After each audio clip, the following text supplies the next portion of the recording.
में 2 दिन के बाद ही FIR होता है तो गिरफ्तारी तत्काल किया जाता है, और जबकि दुष्कर्म जैसे आरोप में। सर मैं वही बात तो कह रहा हूं, कोई एक घटना थोड़ी है। इसका मतलब है कि ये पॉलिटिकल वेंडेटा है, इसमें पॉलिटिकल ताकत लगी हुई है। चाहे वो कोई हो, मुख्यमंत्री का फोन हो, MLA का MLC का हो, मेरा बेटा हो या मेरा कोई भी व्यक्ति होगा, मैं नहीं छोड़ूंगा, ये मैं आपको वचन देता हूं। बेटी मत घबराना, पप्पू भैया तुम्हारे साथ है। पप्पू भैया का आश्वासन देते हैं, मुजफ्फरपुर आपका साथ है। को लेकर के मैं DGP साहब से बात करूंगा, इस घटना को लेकर के CM साहब से बात करने का प्रयास करूंगा। मैं आपको आश्वस्त करता हूं, यदि सही माने में यह घटना है तो पप्पू यादव पिता की तरह इस लड़ाई को लड़ेगा।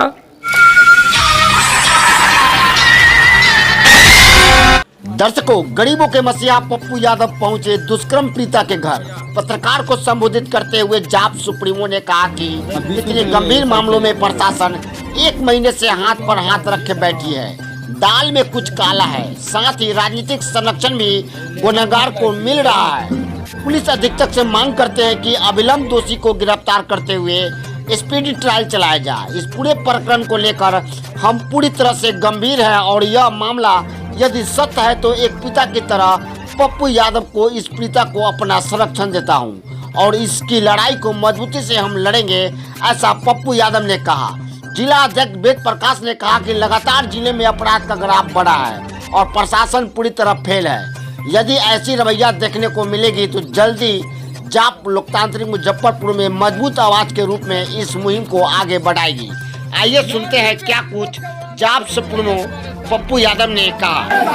लाडली बेटी मत घबराना, पप्पू भैया तुम्हारे साथ है। पप्पू भैया का आश्वासन देते हैं, मुजफ्फरपुर आपका साथ है। भारत माता की। इतनी बड़ी 164 और के घटना के बाद जो मैंने बच्ची से बातचीत की और जो मैंने देखा, इनके चैट को देखा, इनसे जो चैट किया एक तरफा चैट थी और यह एक बड़ी एक कंपनी है शेयर मार्केट की, उसमें वो काम करती है। लगातार एक्सप्लॉयटेशन, मैंने पहले भी कहा कि क्या ये मुजफ्फरपुर है या मौतपुर है, और आज भी मैं कह रहा हूं कि मुजफ्फरपुर दबंगों के, माफियाओं के, दलालों के और पैसे वालों के चंगुल में है। मुजफ्फरपुर में लगभग दबंग ही वार्ड काउंसलर, दबंग ही जिला परिषद, दबंग ही MLA, दबंग ही MP, दबंग ही मंत्री बनते हैं। यहाँ की प्रवृत्ति है कि यहाँ के समाज, यहाँ की जाति व्यवस्था अपने अपराधी और माफिया प्रवृत्ति को लाइक करती है। और जो बच्ची मुझसे कहा उसमें है मोबाइल लोकेशन दोनों का, उसमें है किस किस MLC, किस किस MLA, किस किस ex-MLA से उनकी बातचीत होती है उसका, और उस जगह का CCTV कैमरा, उनका वहाँ मोबाइल के द्वारा रहना, घर में आके 1 लाख रुपया, 3,000 रुपया मंथली का लेकर, और उसके 1 लाख रुपया बहुत मायने नहीं रखता है, और जबकि पिता भी छोटे नौकरी करते हैं परिवार चलाने के लिए, और उसके बाद सिर्फ किसी भी कारण से, चाहे पैसे का कारण हो चाहे जो भी लोभ, उन्होंने, उनकी मानसिकता शुरू से इनके प्रति, इनके घर में ठीक नहीं थी। मैं समझता हूं कि कोर्ट में 164 के बयान के बाद और पोस्टमार्टम रिपोर्ट के आने के बाद यदि इन्हें अभी तक शासन प्रशासन से न्याय नहीं मिली है और इनकी आवाज़ आम जनता ने उठाने की कोशिश नहीं किया है, मुझको लगता है कि कहीं ना कहीं राजनीतिक दबाव के कारण ये मुद्दे को दबाने का प्रयास किया गया है।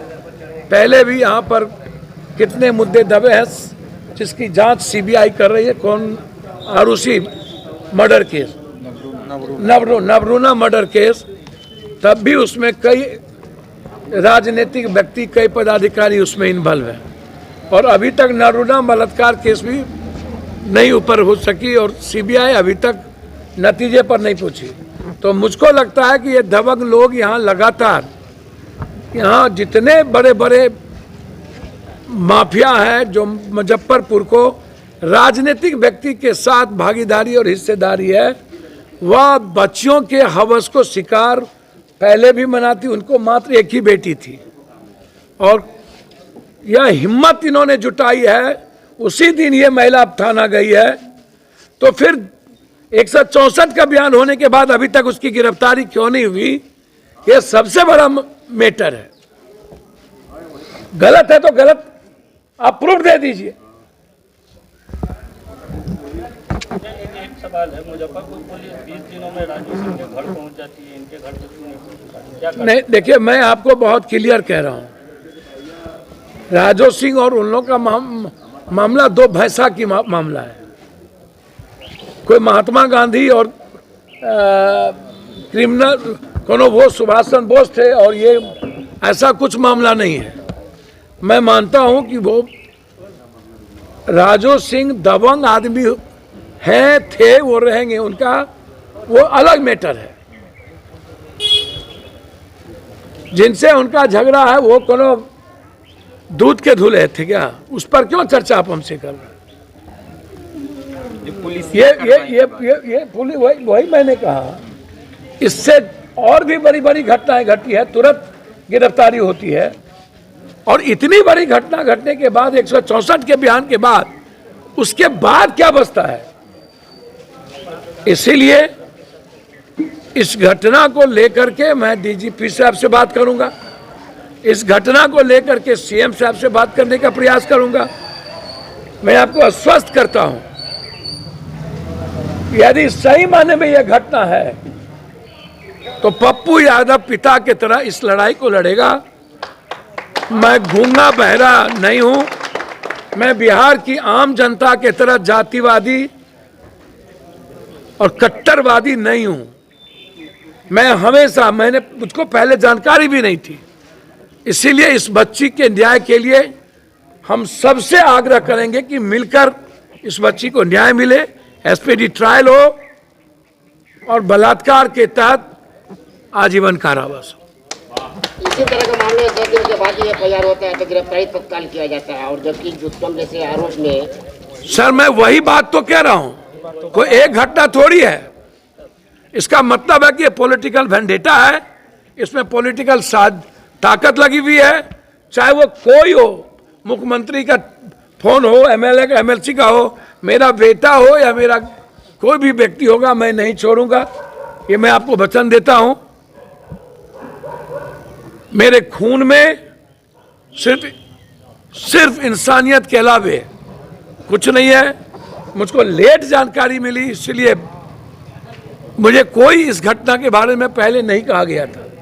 जानकारी मिली क्योंकि मेरे फादर बहुत सीरियस हैं, आज भी वो पारस अस्पताल में है, उसके बावजूद मुझे लगा कि मुझे यहाँ पहले जाना चाहिए, और मैंने नैतिकता और मानवता के नाते हमारी जो जिम्मेदारी है, मैं उस तहत यहाँ आया हूँ।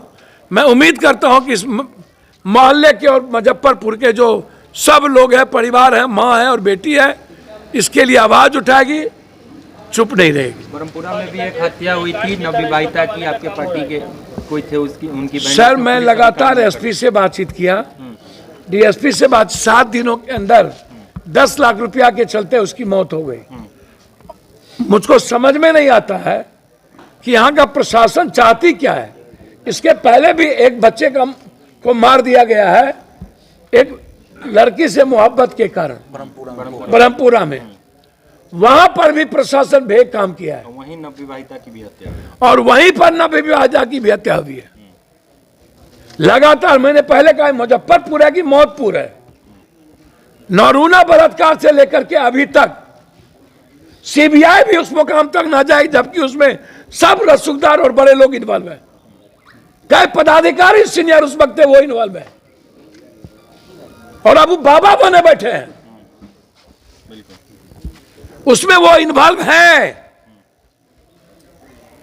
जांच होनी चाहिए। नरूना बलात्कार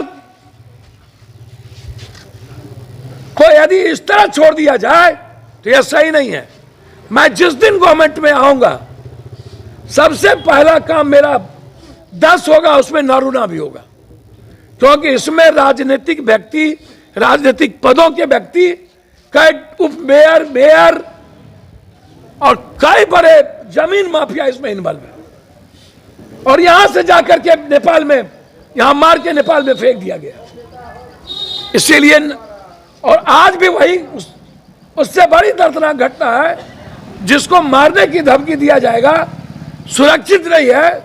मैं सुरक्षा की मांग करता हूं और इनके साथ अब कुछ होता है तो मैं ये समझ लेना पड़ेगा हमको कि जिस पर इन्होंने आरोप लगाया है क्या घटना उन्हीं के द्वारा किया जाए।